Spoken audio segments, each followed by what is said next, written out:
احنا خلاص صعدنا الحمد لله يعني لدور ال 32 وعدينا من المجموعات، والحاجه الصعبه اللي احنا عمرنا ما كنا نتخيلها. من حقنا نحلم بقى هنا، يعني احنا كنا بنحلم ان احنا ناخد كاس العالم كل دوره، دلوقتي من حقنا نحلم ان احنا نمسك ورقه وقلم ونقعد بقى نقول بقى نقابل مين ونقابلش مين، ولو فزنا نقابل ايه، نحسب. يا عم نحسب، سيبها للظروف. ايوه سيبها للظروف، بس احنا بنحب ايه، نشوف برضو الدنيا ايه اللي هيوصل لنا وايه اللي هنعمل فيه. دلوقتي لو احنا عدينا من دور ال 32 قدام استراليا، حلو الكلام، هنقابل ايه؟ يبقى في دور ال 16 قدامنا يا اما الارجنتين يا اما كاب فيردي، دول في دور ال 16. طب لو عدينا منهم، كسبنا حد منهم وعدينا الحمد لله يعني، وبقينا في دور الثمانيه، نقابل مين؟ نقابل يا سويسرا يا الجزائر او كولومبيا او غانا، حد من دول.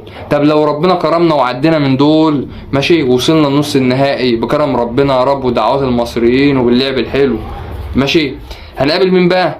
قدامك البرازيل واليابان، تمام، او كوتيفوار والنرويج، او المكسيك والاكوادور، او انجلترا والكونغو. وانا شايف ان الفرق دي سهله احسن من العتاوله الناحيه التانيه. ده الناحيه التانيه في فرنسا، في المانيا، في اسبانيا، في البرتغال، يعني الفطاحل والعتاوله كلهم في ناحيه، يعني تحس ان هم بيمهدوا البطوله لميسي. بس الحمد لله يعني باذن الله هنكسبه، باذن الله نكسب الارجنتين.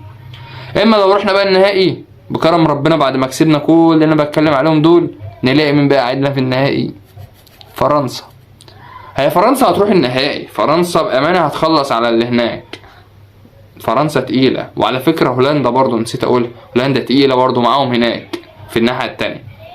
ادعوا لنا كده يا رب، ادعوا لنا ان احنا نوصل لقدام ميسي ونكسبه، نكسب ميسي بس نخرجه من البطوله، ومش مهم، هيبقى حلم اتحقق برضه يا جماعه. الارجنتين مش شويه برضه، هي اي نعم السعوديه عملتها قبل كده بس في المجموعات حاجه، انما الادوار دي حاجه تانية خالص. لو اول مره تشوفوني اعملوا اشتراك ولايك وصلنا في الكومنتات وتفعيل زر الجرس عشان يوصل لكم كل جديد. وشوف بقى واستنوا وارجعوا الفيديو ده لما نوصل لنص النهائي بإذن الله.